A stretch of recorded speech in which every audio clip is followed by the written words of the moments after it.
स्वागत है दोस्तों आपका हमारे YouTube चैनल पर। पिछले कुछ दिनों में आप G20 की न्यूज देखे होंगे और इसमें इंडिया की G20 प्रेसिडेंसी से हुए बड़े अचीवमेंट के बारे में भी सुना होगा। इस बार G20 से इंडिया को जो बड़ा अचीवमेंट हुआ है उसमें एक बड़ा अचीवमेंट है India middle east Europe economic corridor.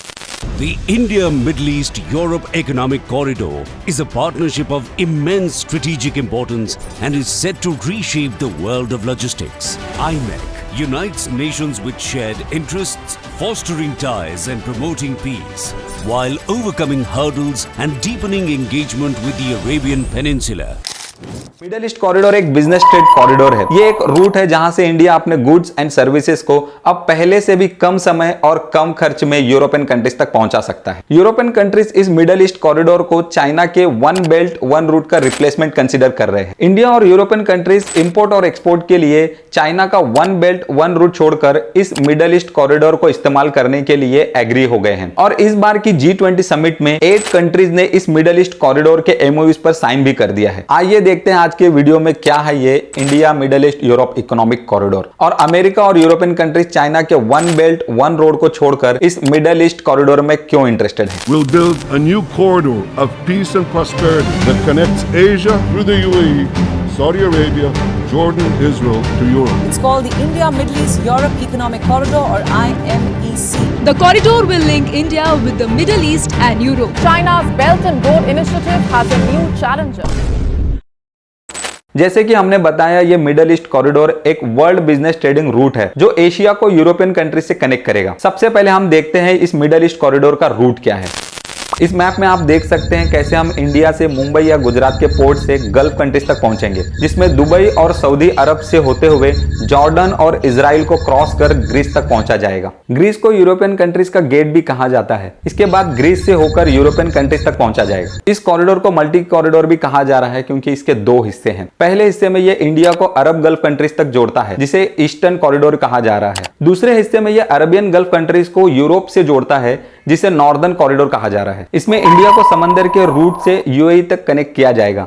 UAE से रेलवे ट्रैक्स के थ्रू सऊदी अरब होते हुए कनेक्टिविटी बनाई जाएगी, जिसमें से कुछ ट्रैक जो है एग्जिस्टिंग है और इस रेलवे लाइन से फिर जॉर्डन और इजराइल तक पहुंचा जाएगा। फिर इजराइल से वापस से समंदर के रास्ते ग्रीस और यूरोप तक पहुंचा जाएगा। इस पूरे रूट में इंडिया से कंटेनर्स को शिप्स पर लोड किया जाएगा और गल्फ कंट्रीज तक पहुंचाने के बाद इसे शिप्स से ट्रेन में लोड कर दिया जाएगा। गल्फ कंट्रीज से इन कंटेनर्स को ट्रेन के रास्ते इजराइल तक पहुंचाया जाएगा। फिर इसके बाद इजराइल में इन कंटेनर्स को ट्रेन से निकालकर शिप्स में लोड किया जाएगा और ये शिप्स इन कंटेनर्स को यूरोप कंट्रीज तक पहुंचाएंगे। ऐसे ही यूरोप के कंटेनर्स भी इंडिया तक पहुंचाए जा सकेंगे। देखने में ये रूट काफी लंबा और ज्यादा टाइम लेने वाला लगता है, लेकिन इस प्रोजेक्ट के प्लानिंग एक्सपर्ट्स के अकॉर्डिंग अभी जो रूट फॉलो हो रहा है और जो टाइम लग रहा है उसके कंपेयर में इस मिडिल ईस्ट कॉरिडोर का यूज करने से लगने वाला टाइम 40% तक कम हो जाएगा। आप ये सोचेंगे कि आज की इतनी टेक्नोलॉजी वाली दुनिया में प्लेन का इस्तेमाल छोड़कर ये सब क्यों करना, क्योंकि समंदर, रोड और रेलवे रूट से कंटेनर्स को ट्रांसपोर्ट करना भले ही प्लेन के कंपेयर में थोड़ा टाइम कंज्यूमिंग हो सकता है, लेकिन ये प्लेन वाले तरीके से काफी इकोनॉमिकल होता है, इसलिए इन रूट्स का इस्तेमाल किया जाता है।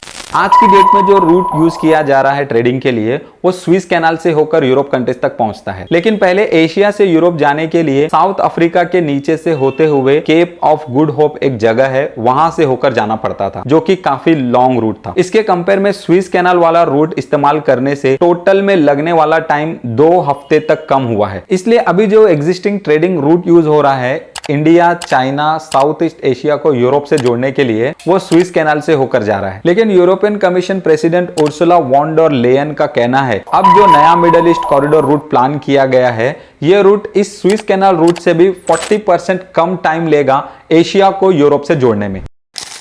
इकोनॉमिकल और शॉर्ट ड्यूरेशन सिर्फ यही रीजन नहीं है इस कॉरिडोर के डेवलपमेंट के लिए जो बाकी कंट्रीज इन्वेस्टमेंट के लिए एग्री हुए हैं, बल्कि BRI one belt one route project के अंडर चाइना जो गरीब देशों को अपने कर्ज के जाल में फंसा रहा है और पूरे वर्ल्ड में सबसे पावरफुल बनने की कोशिश कर रहा है, उसे रोकने के लिए भी अमेरिका और यूरोपियन कंट्रीज इस नए बिजनेस ट्रेडिंग कॉरिडोर के लिए एग्री हुए हैं।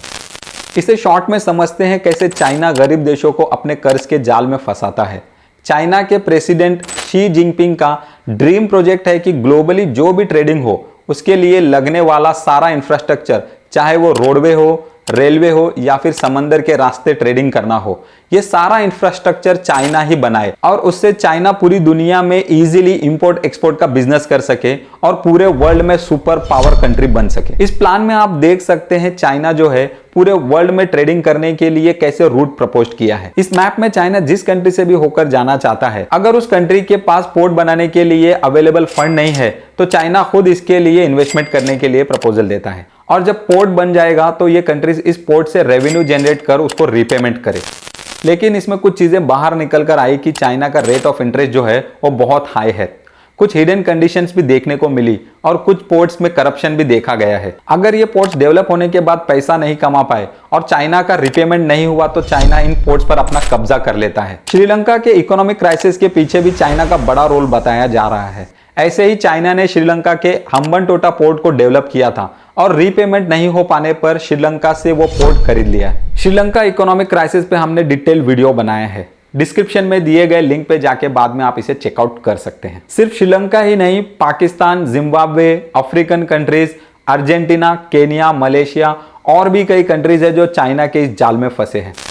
मोटा मोटे तौर पर देखा जाए तो इस प्रोजेक्ट के कुछ मेजर एडवांटेज दिखते हैं। इसमें सबसे पहला एडवांटेज बड़ा ऑब्वियस है कि ये रूट बन जाने से एशिया और यूरोपियन कंट्रीज को बिजनेस ट्रेडिंग में लगने वाला टाइम और एनर्जी दोनों कम हो जाएंगे। दूसरा एडवांटेज ये है कि टाइम कम लगने से इंपोर्ट और एक्सपोर्ट के लिए पैसा भी कम लगेगा, जिससे दोनों एशिया और यूरोपियन कंट्रीज इंटरनेशनल मार्केट में कंपटीशन रेट में माल बेच सकेंगे। इससे दोनों कॉन्टिनेंट्स के साथ साथ गल्फ कंट्रीज की इकोनॉमी भी बूस्ट करेगी। तीसरा एडवांटेज इसका यह है कि ये मिडल ईस्ट कॉरिडोर सिर्फ फिजिकल रूट से दोनों कॉन्टिनेंट्स को जोड़ने के लिए डेवलप नहीं किया जाएगा, बल्कि दोनों कॉन्टिनेंट्स की पहुंच को और भी बेहतर बनाने के लिए इस रूट में optical cable, electric cable, hydrogen gas pipeline, इन सब का प्रोविजन भी किया जाएगा। इसलिए इस प्रोजेक्ट को मल्टी मॉडल प्रोजेक्ट भी कहा जा रहा है। इतना बड़ा प्रोजेक्ट डेवलप करेंगे तो इस प्रोजेक्ट से जुड़े सभी कंट्रीज का रोजगार भी बढ़ेगा। अक्सर ऐसे बड़े प्रोजेक्ट्स को कई चैलेंजेस फेस करने पड़ सकते हैं। इस प्रोजेक्ट को भी इन्वेस्टमेंट और स्पीड इंफ्रास्ट्रक्चर तैयार करने जैसे बड़े चैलेंजेस फेस करने पड़ सकते हैं। लेकिन इसमें अच्छी बात यह है कि G7 ग्रुप की कंट्रीज ने ऑलरेडी चाइना के belt and road initiative project को काउंटर करने के लिए $600 बिलियन इन्वेस्टमेंट करने का डिसीजन लिया है और इसके साथ ही साथ सऊदी अरेबिया ने भी $20 बिलियन इन्वेस्टमेंट करने का इंटरेस्ट दिखाया है। मतलब इस प्रोजेक्ट का इनिशियल फंड जनरेट हो चुका है। जैसे कि ये रूट कई कंट्रीज से होकर गुजरता है, जिसमें कुछ कंट्रीज डेमोक्रेटिक कंट्रीज है, जिसके लिए उनकी तरफ से परमिशन और फंड मिलने में डिले हो सकता है, क्योंकि डेमोक्रेटिक कंट्रीज के गवर्नमेंट को टैक्स पेयर्स के पैसों को ऐसे प्रोजेक्ट में इन्वेस्टमेंट करने के लिए कई जवाब देने पड़ सकते हैं। इसके लिए हाई लेवल ऑफ कोऑर्डिनेशन और माइन्यूट प्लानिंग की जरूरत पड़ेगी। चाइना के BRI प्रोजेक्ट को शुरू से अब तक 10 सालों में अलग अलग देशों के साथ जो कोऑर्डिनेशन, फाइनेंशियल पैकेजेस, जियोपॉलिटिक्स और डिप्लोमेटिक कंसिडरेशन जैसे जो प्रॉब्लम फेस करने पड़े हैं, वैसे ही प्रॉब्लम इस प्रोजेक्ट के लिए भी फेस करने पड़ सकते हैं। इसके अलावा क्योंकि ये कॉरिडोर जॉर्डन और इजराइल से भी गुजरेगा, इन दोनों कंट्रीज के बैलेंस इकोनॉमिक और डिप्लोमेटिक रिलेशन की भी जरूरत पड़ेगी। ऐसा माना जा रहा है कि इस मिडल ईस्ट कॉरिडोर से वाया इंडिया होते हुए साउथ ईस्ट एशिया को भी यूरोप के साथ ट्रेडिंग करने में एडवांटेज मिलेगा। एक्ट ईस्ट पॉलिसी के तहत इंडिया अपने नॉर्थ ईस्ट स्टेट्स को ईस्ट की सारी कंट्रीज से वियतनाम तक कनेक्ट करने पर फोकस कर रहा है। इसके लिए India south east Asian countries के साथ 4 कोऑपरेटिव प्रोजेक्ट्स पर काम कर रहा है। इसमें सबसे पहला प्रोजेक्ट है the bay of Bengal multi sectoral technical and economic BIMSTEC, जिसमें बांग्लादेश, भूटान, इंडिया, म्यांमार, नेपाल, श्रीलंका और थाईलैंड कंट्रीज शामिल है। इस प्रोजेक्ट का एम है रैपिड इकोनॉमिक डेवलपमेंट के लिए पॉजिटिव एनवायरनमेंट क्रिएट करना, सोशल प्रोग्रेस को बढ़ाना और कोलैबोरेशन को प्रमोट करना। दूसरा प्रोजेक्ट है दी बांग्लादेश, भूटान, इंडिया, नेपाल BBIN। ये एक मोटर व्हीकुलर एग्रीमेंट प्रोजेक्ट है। इस प्रोजेक्ट का एम है कि इन BBIN देशों के बीच हो रहे passenger, personal and cargo vehicular traffic को सीमलेस यानी सुविधाजनक बनाना। तीसरा प्रोजेक्ट दी मेकोंग गंगा कॉर्पोरेशन MGC।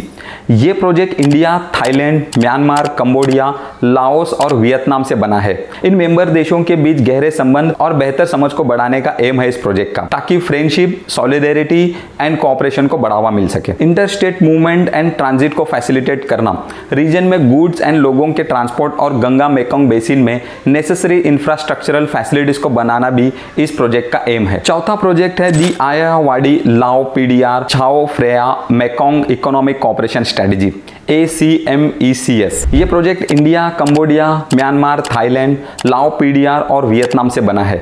इस प्रोजेक्ट का एम है इन मेंबर देशों के अलग अलग स्ट्रेंथ को यूज करके सब रीजन्स में इकोनॉमिक गैप को कम किया जाए और बैलेंस्ड डेवलपमेंट को प्रमोट किया जाए। साउथ ईस्ट एशिया अब इंडिया के ईस्ट में ट्रेडिंग की समुद्री सीमा बन गया है। यह मिडल ईस्ट कॉरिडोर बनने के बाद इंडिया साउथ ईस्ट एशिया को यूरोप तक जोड़ने का इंपॉर्टेंट हब बन जाएगा। इसलिए यह मिडल ईस्ट कॉरिडोर इंडिया के लिए जियो स्ट्रेटेजिकली भी बहुत इंपॉर्टेंट है। G20 2023 के मेजर प्रोजेक्ट्स में से मिडल ईस्ट कॉरिडोर एक one of the major project है, जिसे हमने इस वीडियो में एक्सप्लेन किया है। अगर आपने हमारा G20 का पार्ट 1 वाला वीडियो नहीं देखा तो आप यहां क्लिक करके उस वीडियो को देख सकते हैं, जिसमें हमने बायोफ्यूल के बारे में डिटेल में एनालिसिस किया है। ऐसे ही और इंफॉर्मेटिव वीडियोस देखने के लिए चैनल को सब्सक्राइब कर सकते हैं। मिलते हैं अगले इंफॉर्मेटिव वीडियो में। Thank you.